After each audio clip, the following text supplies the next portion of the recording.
Okay, you about ready? Yep. All right.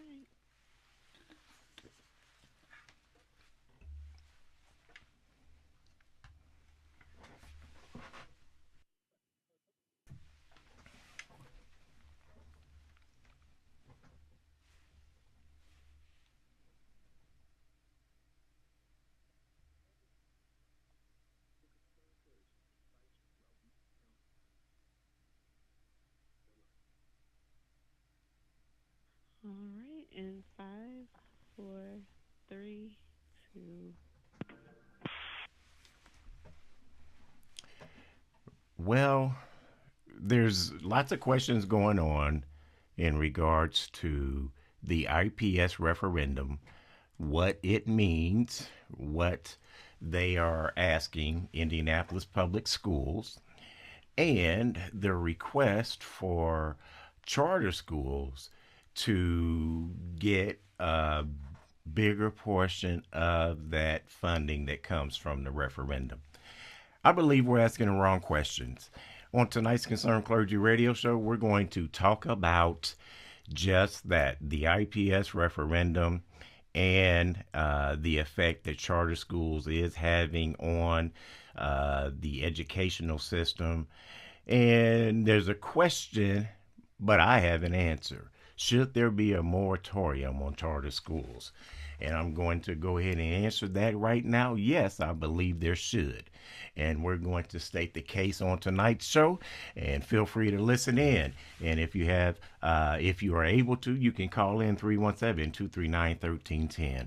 Let us pray. Father God, Lord, we thank you for today, Lord. We just pray in the name of Jesus, Lord, for all of our families that have students, Lord, in our discussion on tonight, Lord. We pray, Lord, that you will just shine a light upon the subject and you will lead, God, and direct. In Jesus' name I pray.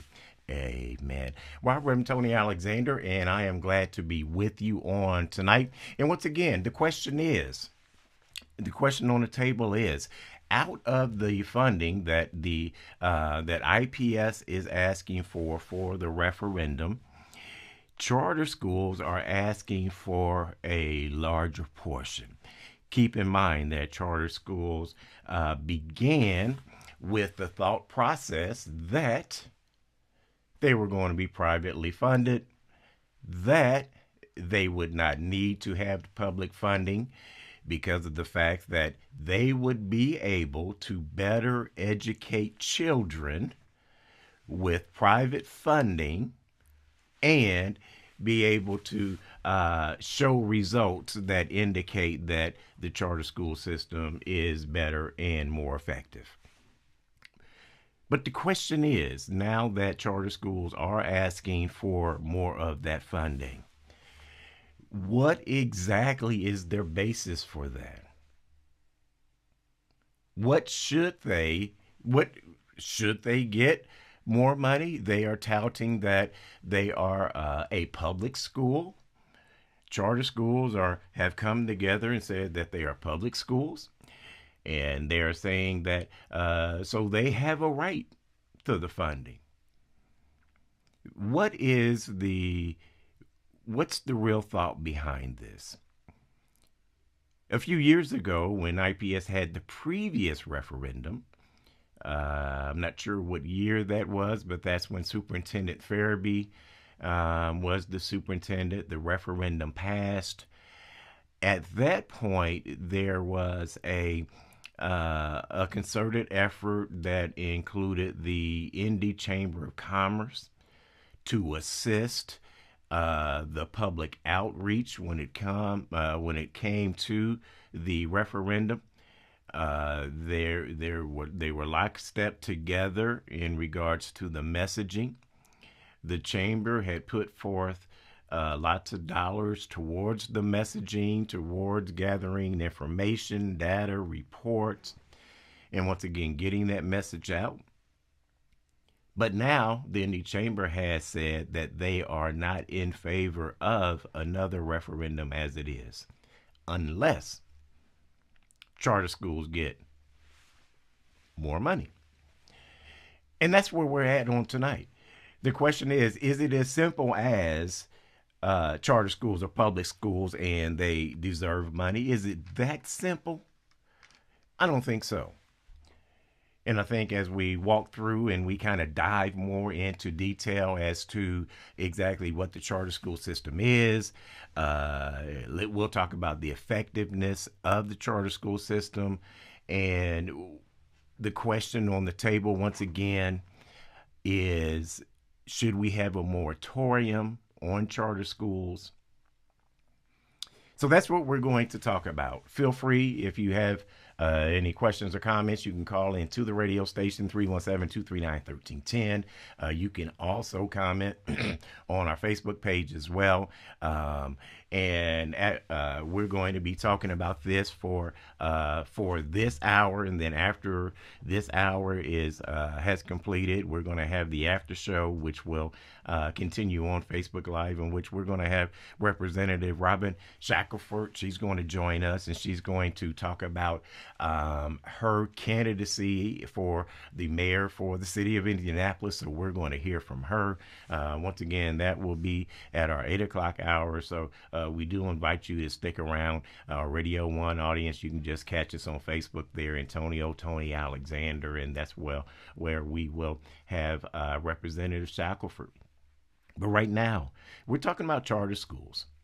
And I'm going to read maybe in its entirety.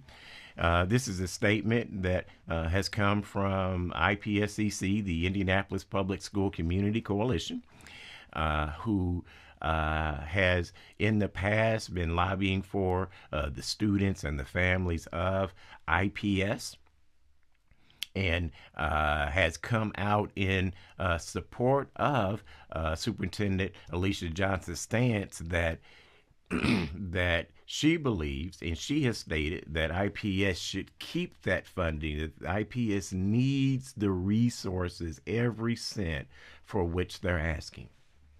That is what she has stated. IPS Community Coalition has as well said they agree with that stance, that every penny, if this referendum is passed, should go to IPS. And for clarity's sake, the referendum is in two pieces: an operating portion of it and a capital portion. The operating portion of the referendum has been put off, has been delayed, postponed, if you would, to November. That is what the IPS has decided to do, superintendent and the board. However, the capital portion is on the ballot for May in our primary election. So you will have an opportunity to vote on this particular piece, that is, should IPS get a referendum. And that's the dollars that are being asked for. Now, IPS Community Coalition has put out this statement as of today, and it says here, many Indianapolis citizens would like to know why so many of the local power elite, the chamber, my board, Lilly, mayor's office, etc., continues to strongly support the education reform brought to Indianapolis by the Mind Trust. We're going to talk about some of these entities as we go forward in our show. The Mind Trust stand for children and Rise Indy for over 10 years. When the reformers came to town, they promised substantial academic success, particularly for children of color, who dominate IPS in many of the mayor's charters. This promised success has not happened for many IPS schools or mayor's charter schools. For example, according to a 2021 Fairbanks Foundation report, black students in grades 3 to 8 are twice as likely as white students to be below proficient in ELA and math, English language arts and math. The lowest achievement level of the 4 performance tiers, and we're going to talk about this. They also share here in this statement from IPSCC, in addition, for grades 3 to 8, 78% of black students were not proficient in math, and 76 were not in English. And for grade 10, 61% of black students were not proficient in math, and 88% were not in English. And then, as the statement says, it says, for reform and promised success, this is a terrible resort or result. So that is the beginning of the statement. The coalition also goes on to, at the end, ask a question. And it says here at the end, are we selling out our children of color for money? That's the question on the table. Are we selling out our children of color for money? And they're asking that question because when we look at our charter schools, when we look at how they have been founded, it has been from entities that are coming in, and they're coming in for the sole purpose of making a profit. So once again, what was referred to in this statement from the coalition, they actually mention there the Fairbanks report, and it's in that Fairbanks report. And for those of you that are on Facebook, we're going to be showing parts of that report, what we can. And we'll try to speak to that for those that are listening for our Radio 1. But what you see here in the Fairbanks report in page 2, right off the bat there, they share this. And this is part of a summary, if you would, of the Fairbanks report. It says here that when study after study and multiple state assessments demonstrate these gaps, one thing is clear: new approaches are urgently needed to meaningfully address racial disparities in education. Educators, employers, philanthropy, policymakers, the not-for-profit sector, and other stakeholders must work together with focused intention to close gaps for Black and Hispanic students. And then it says there, if we don't, all of Indiana will suffer. So we get that right there from the Fairbanks report. The Fairbanks report tells us that we are suffering in Indiana.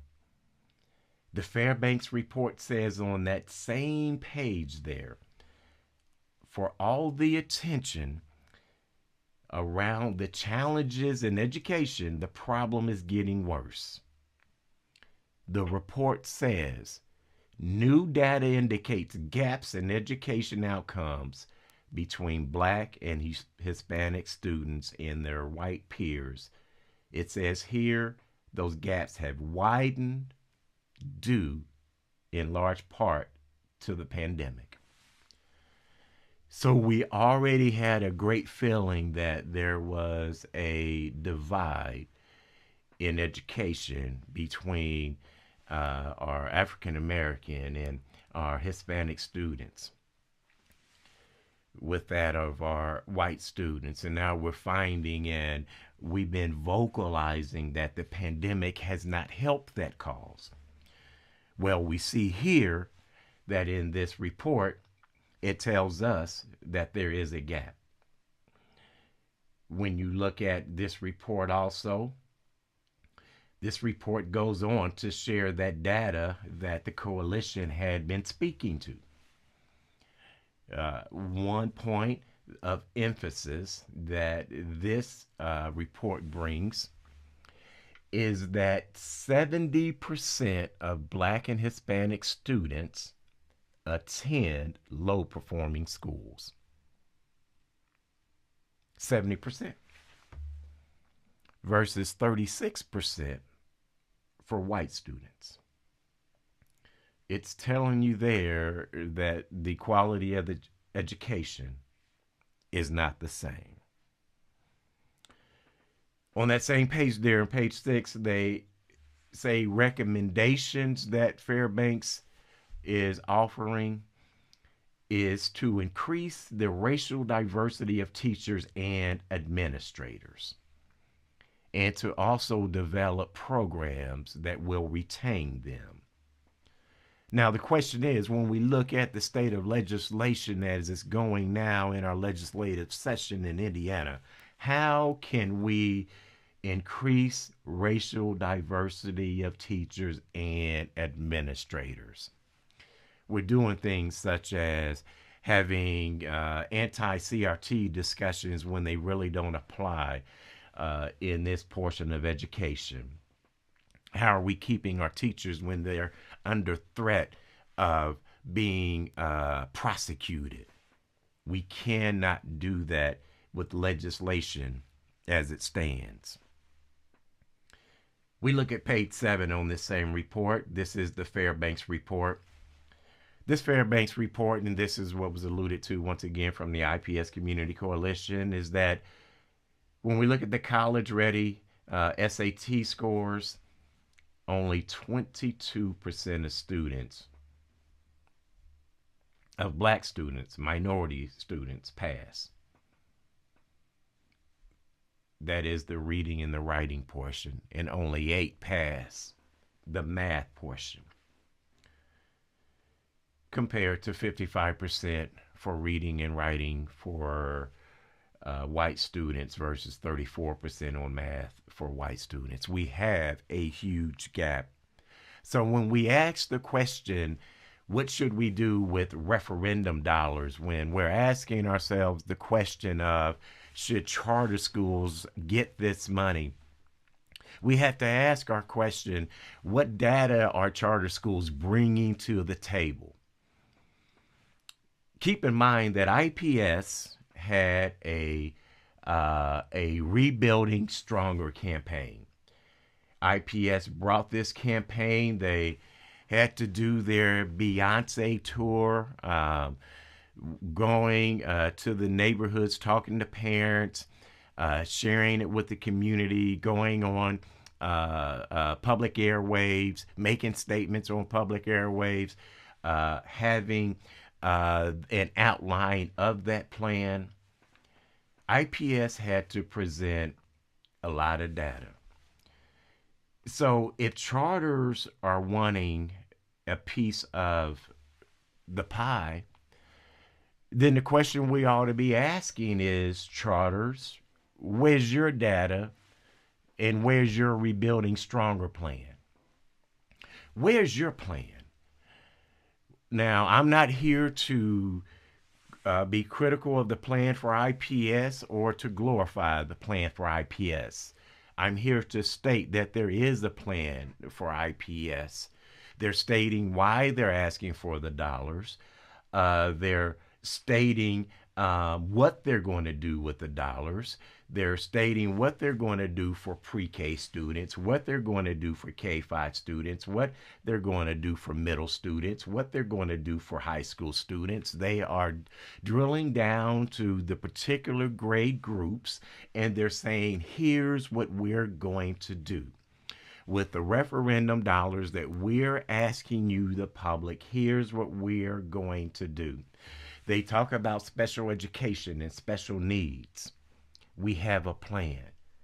So my question is, for entities such as the Mind Trust and entities such as the Chamber, where is the plan for the charter schools?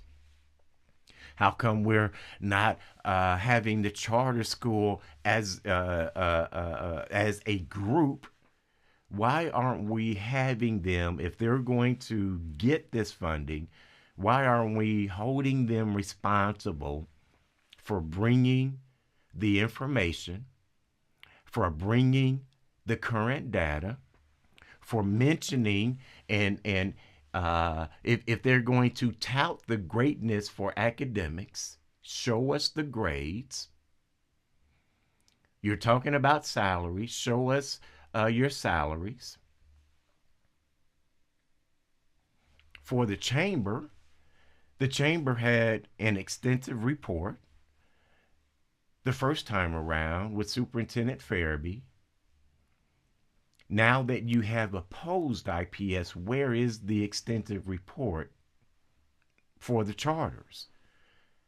I think we're asking the wrong questions. we need to ask different questions. The question of whether charters are public or not.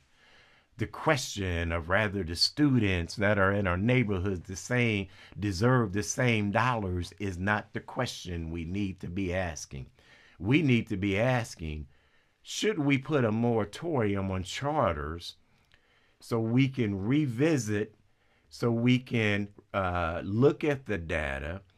We can look at the data from the last 20 years, and then we can compare it and see if charter schools are doing what they said they would do. If you would like to be part of this conversation, feel free to call into the radio station. You can call into Radio 1.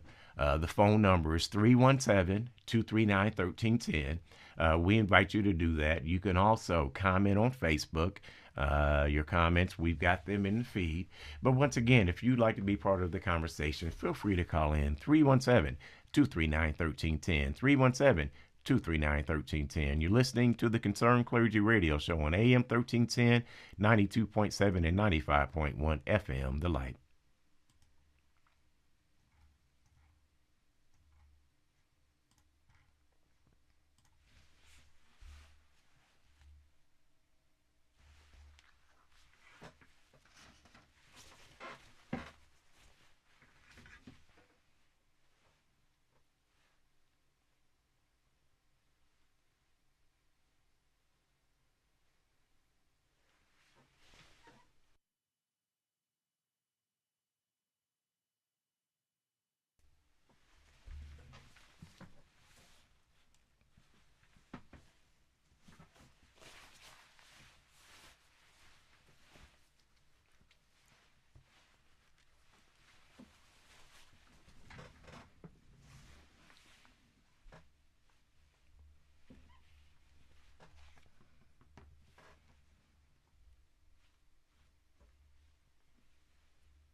Welcome back to the Concerned Clergy Radio Show. If you would like to contact the Concerned Clergy, you can do so by sending an email. Our email address is clergyindy@gmail.com. Clergy, INDY, @gmail.com. You can also phone the Concerned Clergy toll free, 1-800-771-4061. I'm Reverend Tony Alexander, and on tonight, we've been talking about charter schools. The question is the IPS referendum. We have a group that have opposed the referendum, mainly for the most part because the thought is that charter schools should get a bigger portion. Keep in mind, and we shared some of this information at the beginning of our program, that charter schools started 2001 here in Indiana, saying that we can educate We can give a more quality education. We can do that cheaper. We can do that with private money. Now they're asking for public money. What we've seen is charters coming and going, charters closing. We're going to talk about that right now.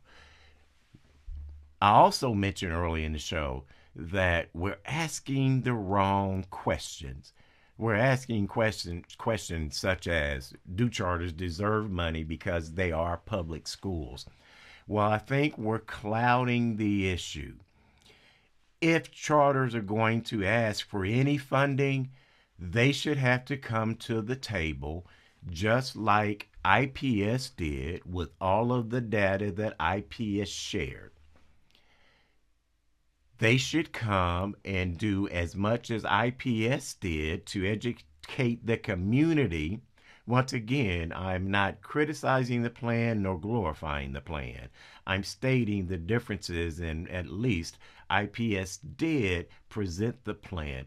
What we've not seen is charter schools presenting their plan in opposition or comparison to what IPS has done. Where are the charters rebuilding stronger plan? Where's the plan? Where's the overall plan for charters? Charters are hiding behind independency. And when they're hiding behind independency, what they're doing is they're hurting all of us. Let's look at a recent closure. We just had a recent closure by a school by the name of Him by Her. For those of you that are watching on Facebook, we're going to be sharing Him by Her's initial application to the Ball State Charter Board.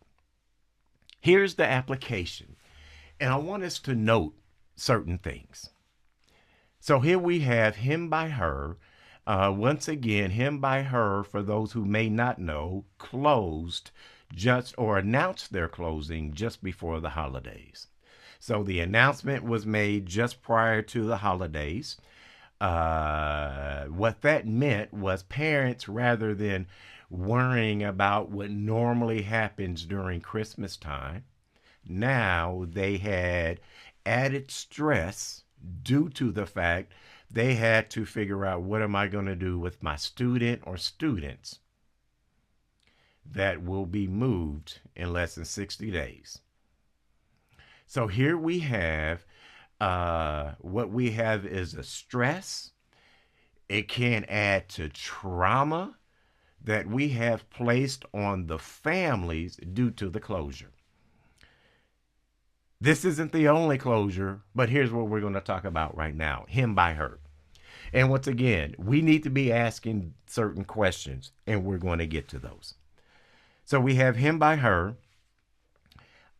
If we look at page 3 of their application there, they share that they're going to have a step ladder, and this is what many charter schools do. They say we're going to have a step ladder of enrollment.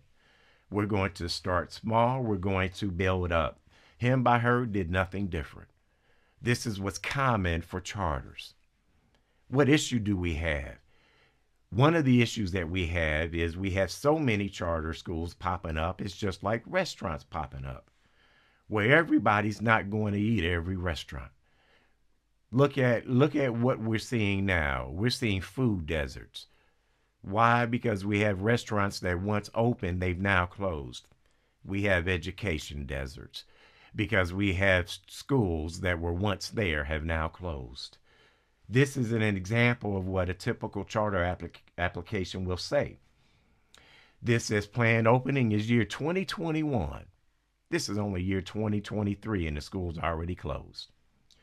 Academic year says it's going to have grades 6 through 8, 250 students, and it's going to be at a capacity of 750 students, serving marginalized and underserved families. So they had a target group, yet they had a step ladder enrollment plan. Once again,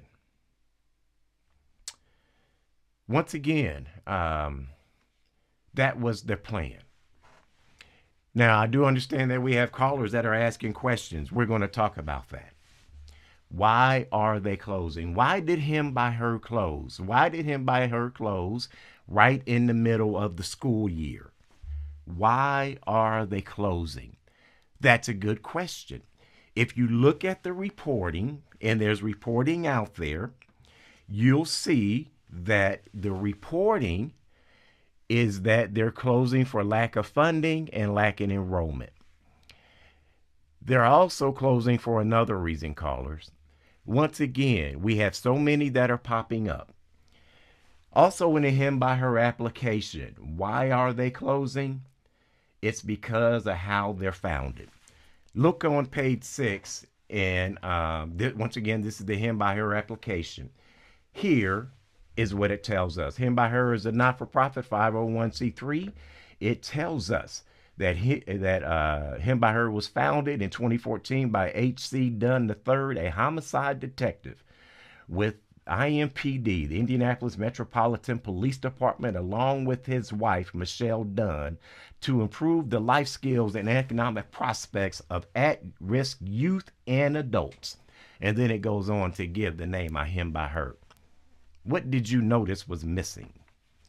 I did not read there anything about any extensive or any educational background. That's what they list as far as who founded him by her. They go on to say, well, we're going to have all these great partnerships. I'm a detective and my wife. At this point, we don't know what Mr. and Miss Dunn do, but we're going to find out more. Here's where we find out more. If you go to page 12 of the same report, it tells us in that report, here is who will be our leaders. It's actually page 10 of the report. It tells us that the governance is going to be led by Mr. Cleet Ladd, who's going to be the principal. Then it tells us that the personnel who's going to serve on the board, this is on page 12. The board of directors are going to include Harry Dunn, wife Michelle.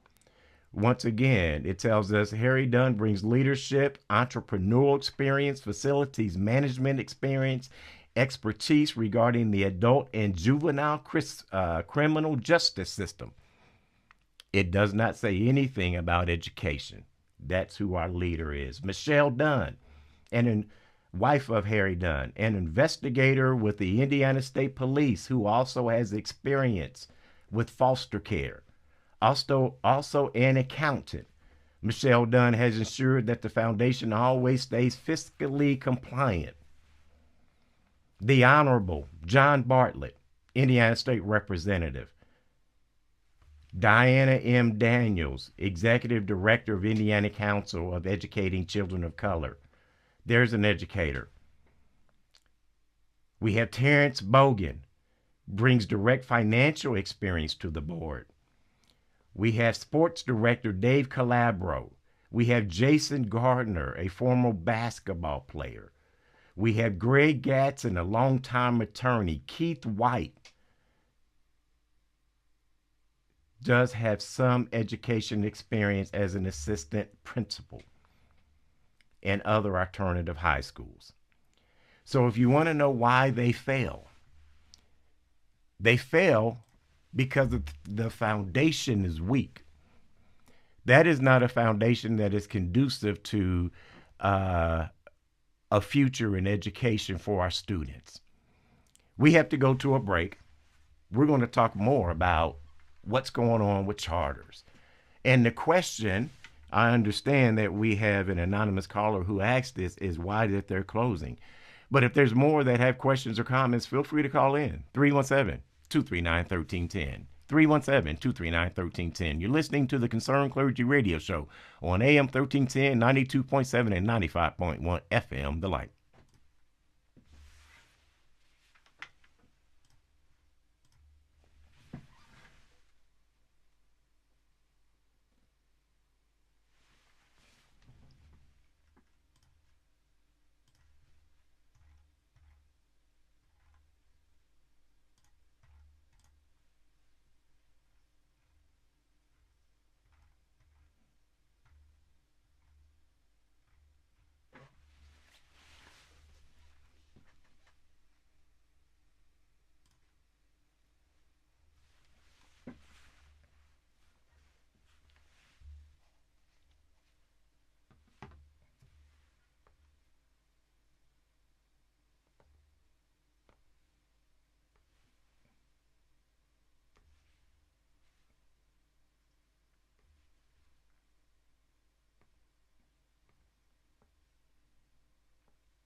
If you would like to contact the Concerned Clergy, you can do so by sending an email, and that email is clergyindy@gmail.com. You can also phone the Concerned Clergy toll free.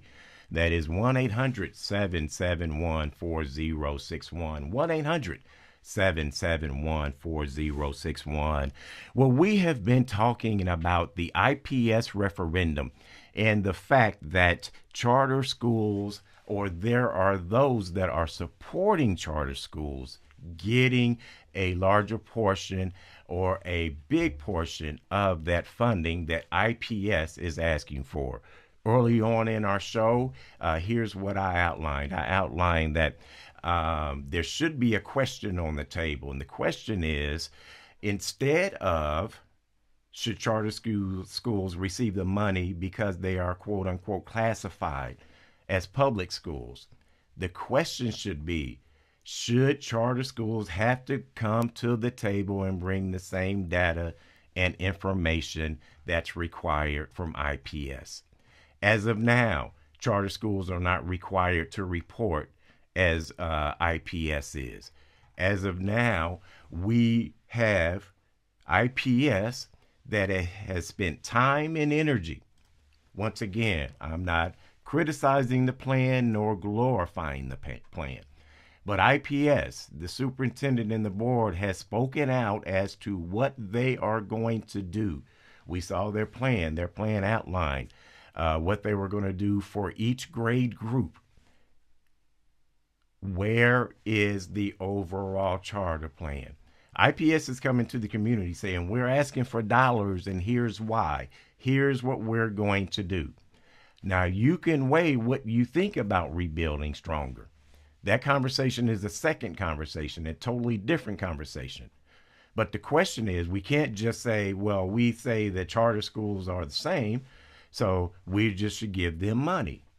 That's why I propose a moratorium, so we can allow charter schools to come together to give us a comprehensive report that outlines what they are going to do. If you're going to ask for funding, what are you going to do? If you're going to be the Mind Trust, the Mind Trust was mentioned in the statement that was made by IPS Community Coalition. They mentioned the Mind Trust. They mentioned there at the end of the statement, why do we continue to support these reforms, and are we selling out our children of color for money? Keeping in mind that the Mind Trust and many of those that support charter schools understand that the charter schools are governed by independent boards. They tout that. If you look at pretty much any charter website, they will tell you that they are an independent board. The Mind Trust tells you right here, we operate independent of traditional school district policies. Indianapolis charter schools are free, autonomous public schools that have flexibility to innovate in the way they educate. That sounds great, doesn't it? All right, well, since you're going to do that, bring the data. Bring it. Okay? Mind Trust, you've got the ability. Call your charters together and say, let's present a comprehensive, bringing as much information as was presented in the Rebuilding Stronger plan. Where is your Rebuilding Stronger plan? The Indy Chamber. In 2018, for those of you that are on Facebook, August the 21st of 2018, we see there that the Indy Chamber has a 93-page report in which they were in support of the referendum at that time as was being presented by the IPS board and Superintendent Farabee. Now we have a conflict. Now that we have a conflict, where is the Chamber's comprehensive report? If you're going to support, if you're going to say that the charters deserve money, what is that based on? We cannot just base it on, well, they're part of the public school system, because that's all we are requiring as of now. Many of charter schools have closed. It has not been just him by her. Him by her is one of many. And the question is, if you're going to ask for money, show us the data for the charter schools that have closed. Where is that data? How come you don't see them reporting that data? If you ask for it, it's hard to find. So what you should ask is, where is the data? Why aren't you bringing that as part of the report? We need to pause and ask, where is the data? Now, it does say that we do have some data. And this data here is, let's see here. It's from the Indiana State Board of Education. So as we look here, it gives us there in their report on page 6 from 2016, it actually has a list of closed charters here in Indianapolis. And we see there that their time frame is 2011 to 2017. 2011 and 2017. So we're looking at there those 6 years or 7 years, however you actually define the school years. For the mayor's office, you see there are 2 schools that closed for Ball State. 1, 2, 3, 4, 5, 6, 7, 8, 9, 10. 10 schools that closed. Oh, there's another mayor's office.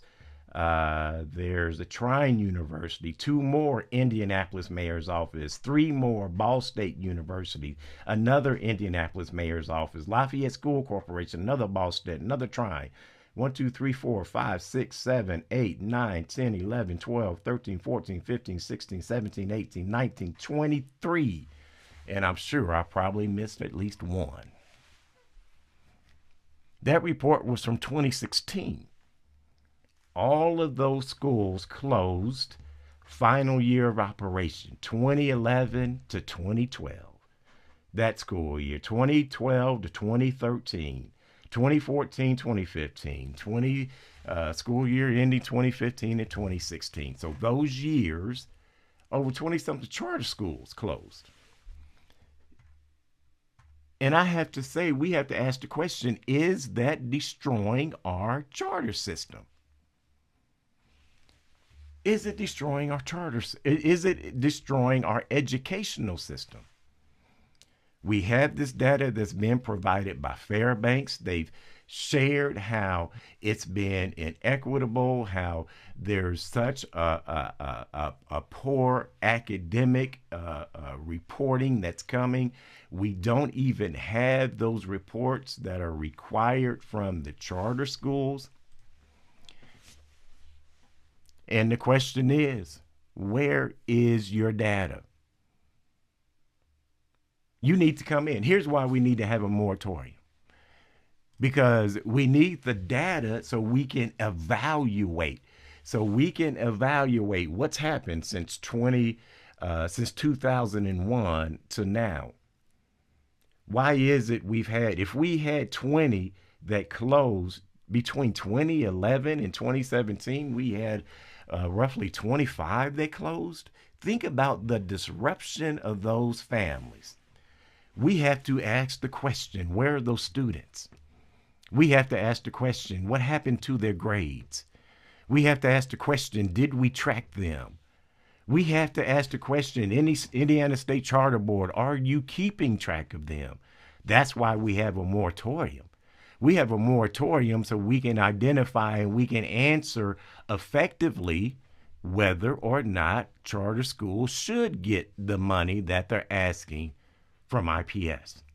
Once again, I'm not saying whether you should vote it up or down when it comes May and in November. I'm saying that if they're going to ask for the money, if they're going to ask for the dollars, they should be required to submit at a very minimal the same data. While we're in a legislative session and while we have some of our legislators that are on legislative floors all across the state of Indiana, actually contemplating, and you're going to see this type of language that's going to be potentially written in some legislation and bills. We need to ask those questions before you write a sentence in any bill, any legislation. We need to have answers to these questions. Yes, you need to have answers. We are sold on a marketing ploy that charter schools are great. We've got that Fairbanks data that I shared with you right on the screen. The Fairbanks data said the opposite. The Fairbanks data said that's not true. Even when you look at the Chamber's own report, the Chamber actually did come out with a few bullet points that said education hasn't improved. The Chamber, once again, supported the referendum in 2018. They supported it extensively and promoted the transportation system instead of having buses that would come into the neighborhoods for the public school system. No, we're going to put them on Indigo buses and we're going to save all of this money. And I can't recall, well, it's going to be in the report there that I just pulled up for you. It's going to be there what their savings were. And I believe it was in over $100 million.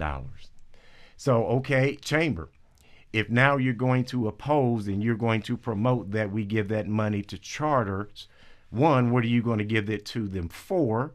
And then two, how about going back and giving us the data for the transportation and the costs that was supposed to be achieved, or that we had a vision that we would be able to achieve? What's the plan versus the actuality? We planned on over 100 million, if I'm correct. Well, what was the actual savings? Once again, over the last few years, help us get the information. How many charter schools have closed? How many students have had to have an upending in their lives, understanding that that is a key component to their stability, to family stability? I'm not saying that townships are perfect. However, when we look at townships, it is a group approach where we see that we are based on our locale. We are all as a group going from this elementary to this middle school to this high school. There is a consistency. If I move at this address, I can pretty much anticipate where my children are going to be for if I want to live in that home for 30 years. We don't have that when it comes to charters. They can close in the middle of a school year. Yes, they can. And the question is, where is the data?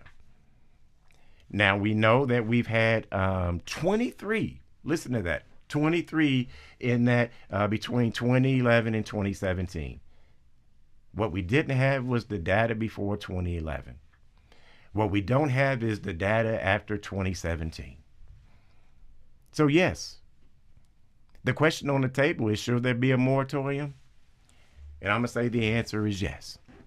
The answer is yes, because we need a moratorium. We need an opportunity to evaluate. For all of you that have the opportunity to have these charter operators come before you and say, here's where we're going to put charter schools, here's what we're going to do.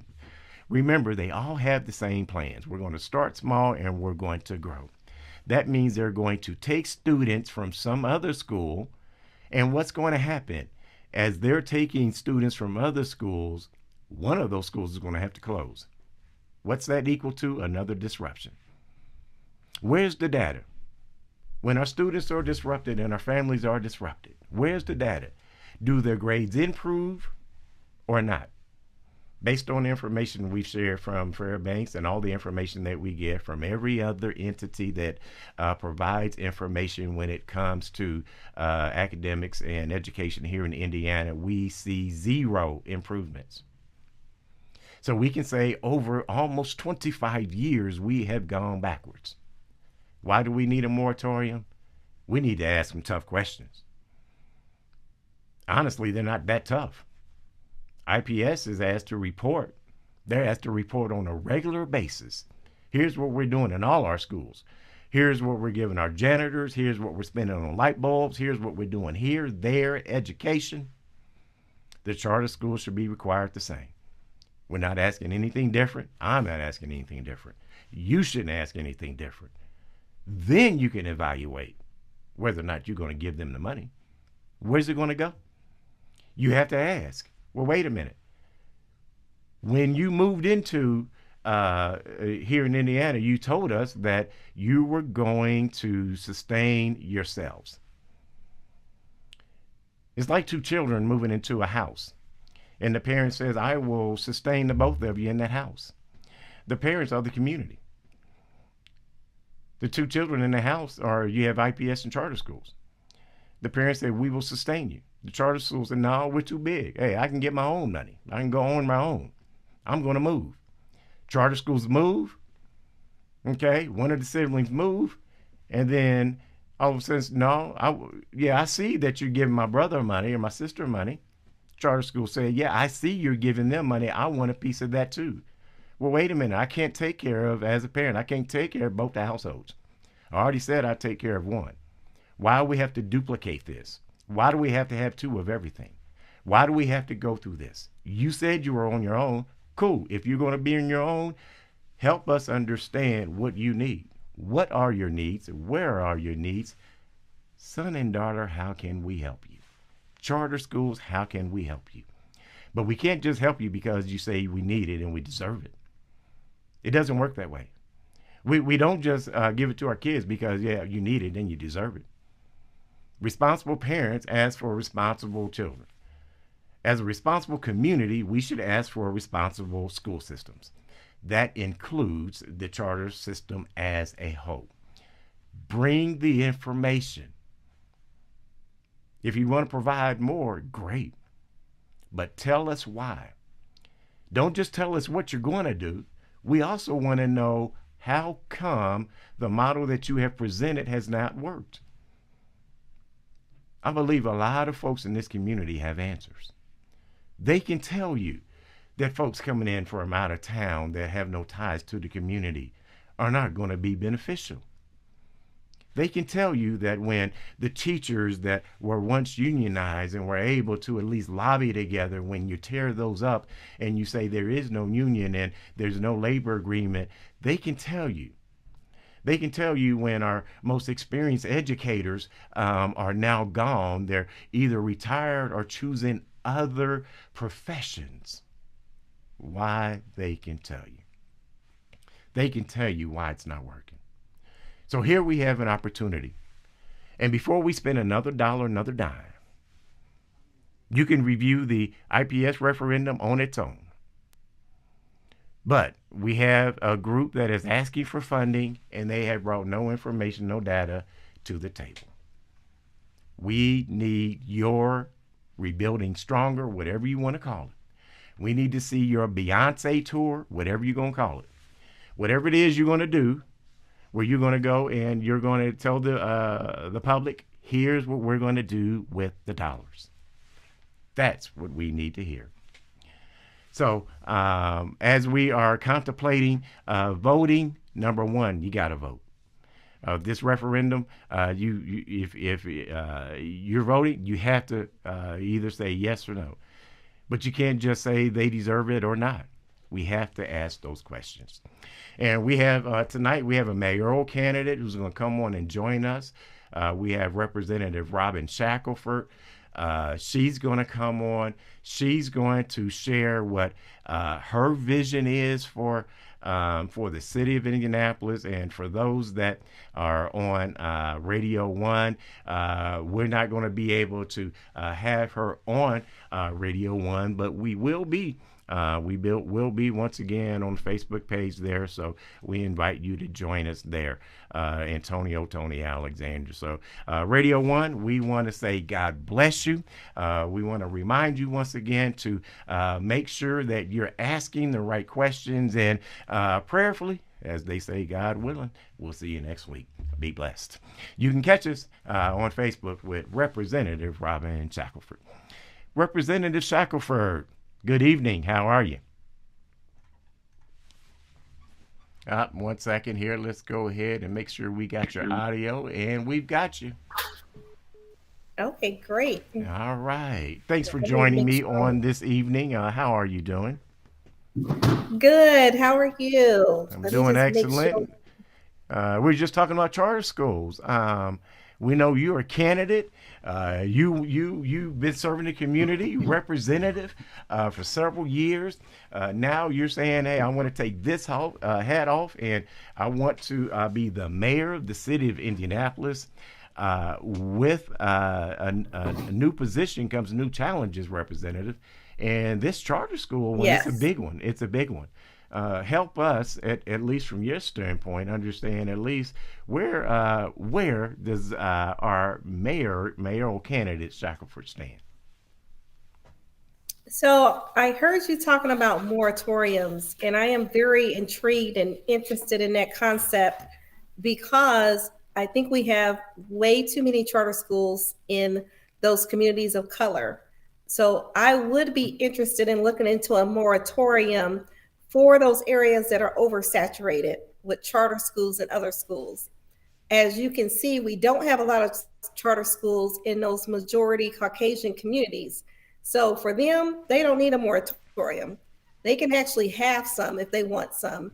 But the moratorium needs to be in those areas where I think we have too many schools and charter schools already that's taking funding away from our traditional public schools. Well, But well, definitely agree with that concept. well. And to that point, and definitely appreciate you sharing because that's valuable and that's important. But just so you can understand, at least from my viewpoint, if we continue to put them where we think they're okay, then the ones that need it still won't get what they should need. So the moratorium means, hold up, let's Mhm. look at this entire picture. And if we've determined that here's the spot, there's the spot, great. We did it with an entire picture. If we continue to just, sprinkle it here and there, we're really feeding into the issues and really saying, well, that's what we said all along, and we're doing the same thing. And just so, because I didn't mention this earlier, that I'm not even saying do away with any charter school. Any charter school that's there, I'm not saying close them. I'm not saying put them on probation. I'm not saying suspend them. I'm not saying do anything. I'm saying before we charter another one. Thank you, Madam Mhm. Mayoral Candidate. And Tony, I think people may want to think about when you look at the nursing home industry, we're familiar with moratoriums. There have been moratoriums on nursing homes because there's not enough capacity there. So when there gets like a certain number, yeah, we need to look at, okay, it may need to be a moratorium because we have may have too many charter schools in areas where they don't need to be. And it's very similar to the way we put moratoriums on nursing homes. Okay. So, as far as so, you said you're intrigued by the idea. You also mentioned that there's some spots that you think they can definitely fit, and that's for sure. Anything else you want to add from a overall educational perspective? While we're still here, or even in regards to charter schools themselves. So, what I would like to see is the city work more closely with the Indianapolis Public Schools, help combine our resources and work together to help our biggest school district in our city. I think there needs to be more partnership with the Indianapolis Public Schools. And then also when it comes to charter schools, you're right on point. That reporting, all public schools should have to do the same reporting, should have the same requirements. If you want the same funding, then you should be under the same reporting requirements. I'm not sure the overall community understands that. They're sold a bill of goods. Those that have the ability, when they want to, they provide you with all the information in the world. They will overload you with information. When Mhm. they don't, you don't get that. But once again, thank you for coming. You've been serving the community. Kind of talk about either what your experience has been as a representative, what your vision is as a mayor, whatever you want to share with the community. So, as a state rep, I've been a state rep for the last 10 years. So, working in the legislature, fighting on behalf of the East Side and the Far East Side community. Some of those issues included food deserts, lowering prescription drug costs, making sure our law enforcement had accountability. So, a lot of issues that I've been pushing at the State House and bumping up against trying to get some of those changes made. I want to bring some of those changes in that fight to our local community. I will be focusing on 7 key areas that I think are very important to the city, including public safety, that economic development piece, and then also infrastructure and transportation. As you mentioned earlier, education in our youth, healthcare, seeing how can we make healthcare more accessible, and housing. Housing is another big issue that our city is confronting as far as affordable housing. As I've been out in the community, I held 7 listening sessions. We have about 3 more to go. Some of the issues that are on the top of the mind of people actually working, playing in Indianapolis definitely includes rent costs, affordable housing. You will see our property taxes increase this year when you get your March bill. And that's going to be increased not only for homeowners, but also those renters, because when property taxes go up, they go up also for landlords, and they usually transfer that cost to renters. So I'm fighting for a bill in the legislature right now to give more assistance to renters. That does include increasing the renter's deduction. Now, the only thing with the bill that we currently have in place is that you don't see any assistance now in 2023. This assistance will come in 2024. For example, with that renter's deduction, that will come on your next year's tax deduction. So the Democrats are still trying to fight for, okay, we need some type of relief. Our property taxpayers need some kind of relief in 2023. So keep a lookout for that and even advocate for those changes for things that's going to come soon. And those will go into effect in July of this year. What's your, I mean, we'll stay on the housing while you're there.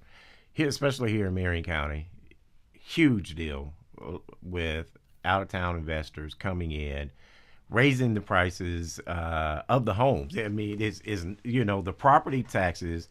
A lot of that, I mean, it's just a domino. We're allowing folks to come in, pay for and purchase homes over the value of what they actually are. Then your assessed value goes up, and it just continues. We have a referendum. Your property taxes are going on top of that. We have the utilities. I mean, everything is compounding. Um, Mm-hmm. how how can you address that piece right there, especially on the housing piece? As a legislator, I understand is one thing. You have the ability to do something there, but as a mayor, when your constituents are asking for this every single day, and you're seeing it every single day, what could you do? Do there? So one thing you can do as a mayor that I plan to do is hold these landlords accountable. we have a lot of unsafe living, unsafe housing where you go and you literally see walls are crumbling, holes are not working, water is not working, but people are still paying their rent. So we got to be able to hold, especially these out of state landlords, accountable. One thing I will be making landlords do is somehow participate in the community. How are you now? You're getting a rent, you've built your property here, but how are you now giving back to the community that you're doing business in? So making sure they're doing that. And then also the compliance piece that comes with going out and looking at these properties. I was out today, and like I said, you see a lot of these properties crumbling. A lot of landlords are just trying to hold on to their property because they think some big wave is going to come through and make them a lot of money. But in the meantime, they do the very bare minimum of keeping up these structures. So definitely making sure they're held more accountable. For people that are in this crunch, when it comes to all these different items increasing at once, one thing you can do at the local level is in that piece of legislation, we are allowing at the local level for them to come up with some type of subsidy, some types of rebate that would go directly to those homeowners, to those renters. So I would definitely look into that. I know people are sometimes kind of hesitant, but we have to find room in our budget to help out people directly. Now, I don't know what that will look like. I don't know what the rebate will look like. I will have to dig into it a little deeper, but I definitely will want to provide assistance directly to the renters and the homeowners. You mentioned public safety. That was number one thing you mentioned there. What are your thoughts there? Big deal here as well. Um, Fatals, non-fatal shootings are going up. Homicides are going up. Guns on the streets. The permitless carry. A lot of folks are not happy about it. Um, it seems like our law enforcement is on edge. That's a lot for a mayor. Yeah, so for public safety, I would say this is probably one of our biggest issues throughout the whole city. I recently sent out a survey asking my constituents, just point blank, do you feel safe in your neighborhood? 60% said no, they don't feel safe. As I was out talking to some seniors today who live in a supposedly gated community, they don't feel safe. They're having all kind of drugs flow through, people coming through and mugging them, carjackings. So there are definitely issues that everyone is feeling. A lot of people are feeling unsafe in our community. One thing I think we have to do is rebuild IMPD. We have to fill those 200 vacancies of law enforcement officers. So definitely that will be a priority. Now, we have to start recruiting in some of those places we haven't recruited before because we need a diverse law enforcement team when it comes to doing community policing and being out in our neighborhoods. At some point, I will say we can't require law enforcement officers to live in our communities, but we can incentivize them to live in our communities. So we can give them housing assistance so to make sure they live in our communities and give them other items. But we have to get these officers actually living in our communities, knowing the neighbors, so that I think that would decrease that friction and that trust that a lot of community people don't have with law enforcement. Then we have to look at restoring that trust and accountability. Our community, our kids, they are just not trusting police for various items. Um, One thing I do want to do is when an officer is involved in some type of excessive force or when they involved in something where they have that body camera footage, being able to get that within 48 hours. We have seen delays upon delays when we're trying to get that body camera footage, and people want to see that shows accountability. That lets people see exactly what took place and what went on. So those will be one of the things that I'm pushing for is making sure we get that footage in a timely manner. And then we have to be able to secure our families and our seniors. That is a major piece, especially when it comes to giving them more assistance for victims that has been violated. A lot of folks are asking about the structure, just the city government itself not having a public safety director. What are your thoughts? So, I've gone back and forth. I've looked at what other cities are doing. Um, I thought, first thought, okay, maybe we need to bring a public safety director back in place.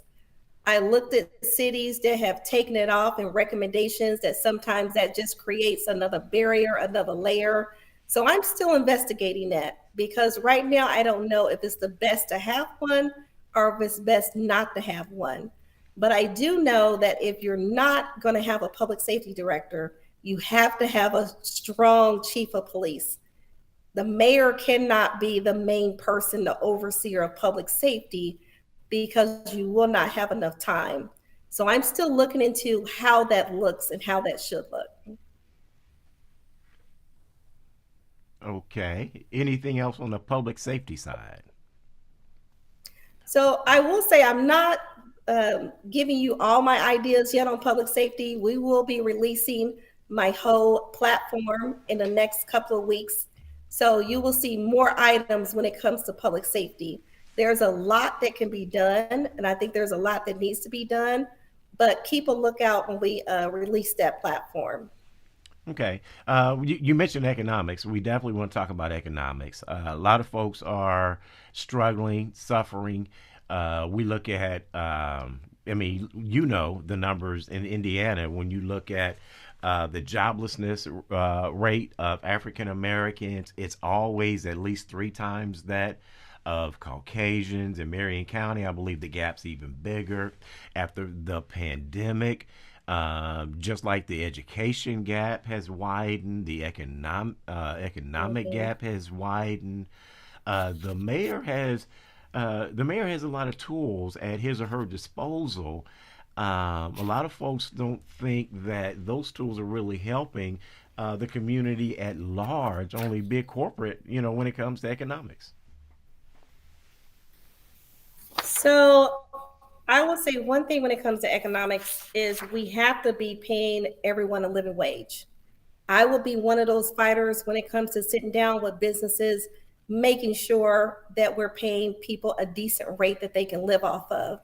Two, we can lead by example by making sure that everybody in the city and the county is making a living wage, making sure that there's equity between gender and pay at the city level, and then coming up for our young people, coming up with mentorships and apprenticeships in every city and county department. So you're now creating jobs and you're leading by example.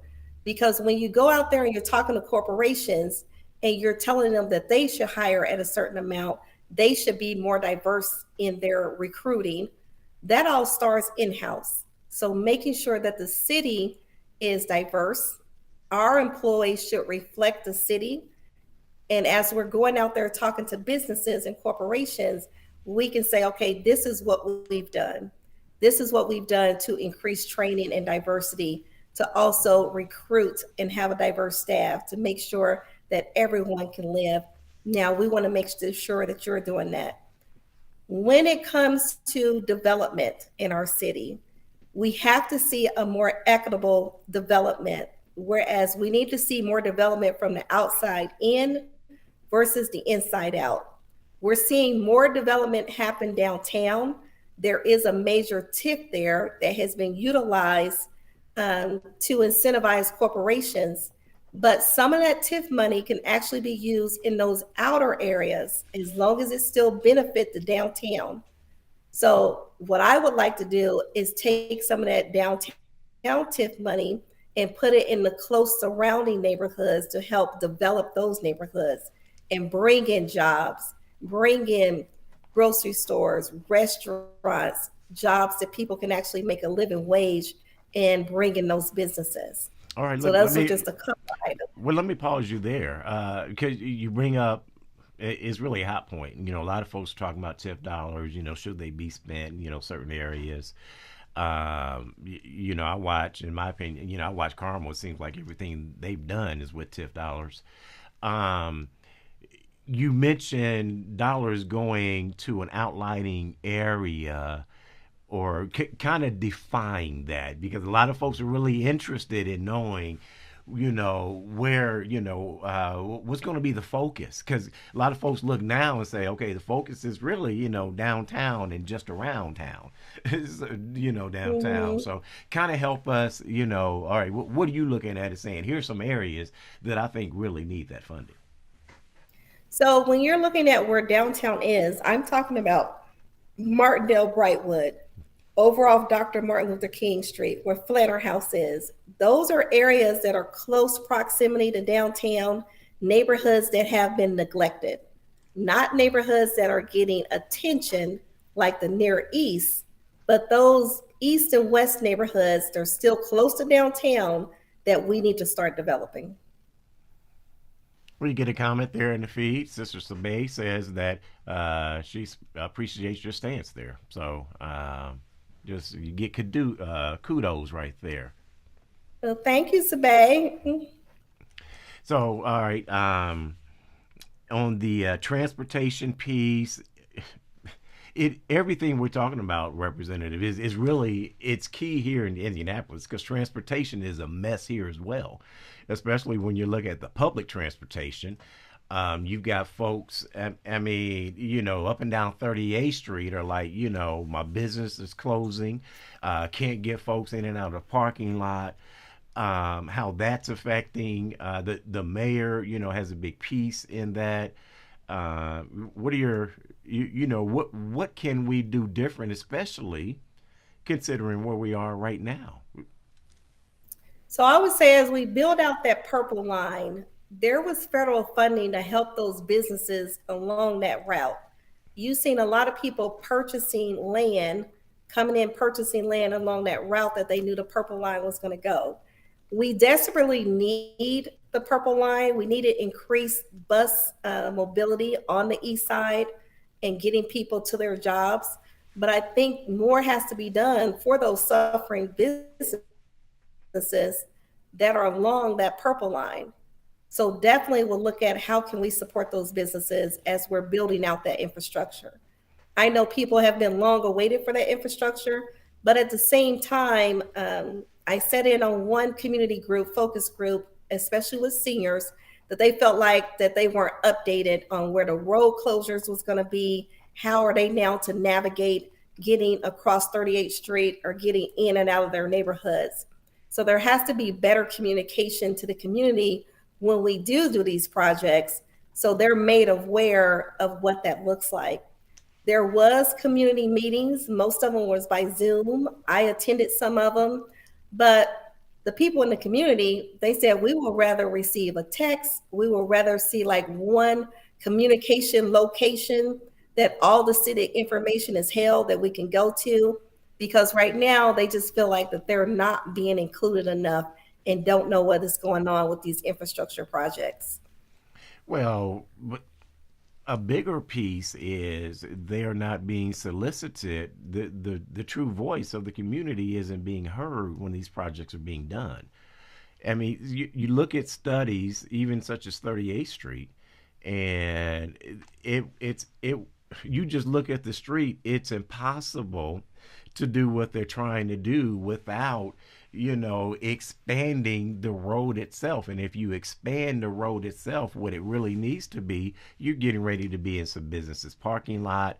Some of them you're going to be almost right at the door. That entire, engineering piece on even how we were going to do that, it wasn't looked at all with any wisdom, and that would not have been done, I believe, in other neighborhoods. We're going to force this road down the community through 38th Street in places that we know it doesn't even fit it once it's done. Getting that traffic through there.